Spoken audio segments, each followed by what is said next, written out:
Aizvadītās nedēļas nogalē daudz cernakaviešu ceļi atkal ved uz savu pirmo skolu. Šoreiz gan ne lai sēstos solā, bet lai iegrimtu atmiņās par draudzību un skolas gadiem. Tā bija pirmā skola, vienīgā skola kā pamatskola, un līdz ar to tāda atmiņā tāda diezgan silta, kā maza, kur visi viens otru zināja. Neviens neko slikti nedrīkstēja pa vienu stāstīt, jo visi uzreiz uzzinās to tālāk. Tiešām tāds pirmā vienīgā foršākā sapņos bieži rādās, ka nav pabeigta un jānāk atkal mācīties. Bet tas jau tā forši. Pirmie dati par Cernakavas iedzīvotāju izglītību atrodami jau 18. gadsimtā, bet pašreizējā Cernakavas pamatskola var lepoties ar 40 gadu senu vēsturi. Tikpat ilgi to par savu sauc arī skolotāja Dzelma Kosīte un Valentīna Rezņičenko.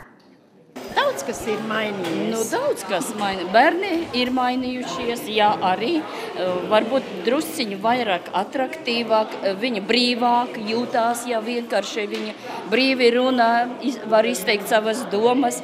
Varbūt pirmie bērni nebija tādi, jā. Viņu vajadzēja, jā. Tas gan bija. Skola arī mainījies, renovācija bija, liela renovācija. Telpas mainījušās, ja, protams, tradīcijas tās ir palikušas pamatā, tās pašas, kas jau bija pirmajā dienā.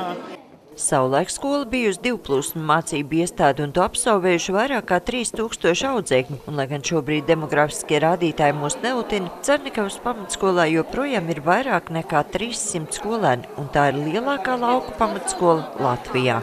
Viss jau, vai bērni nāk pie mums vai nenāk, atkarīgs no skolotājiem, no tehniskajiem darbiniekiem, arī no domas, kas atbalsta visas šīs lietas. Un man prieks, ka mums ir izdevies sastrādāties ar domu tādā ziņā, ka viņi saprot mūsu vajadzīgas un ka mēs nākam ar konkrētām lietām, tad arī šis atbalsts ir. Piemēram, šogad varbūt kādam liksies, ka tas nav daudz, bet skolai ir materiāla tehniskā nodrošinājumā plus 50 000 eiro, un tā nav maz nauda.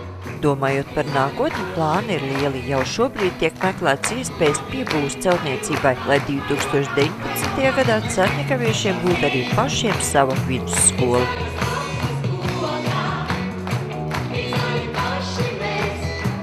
Sandra Leitāne, Zandzemniece, Didis Pučs, TV Spektrs.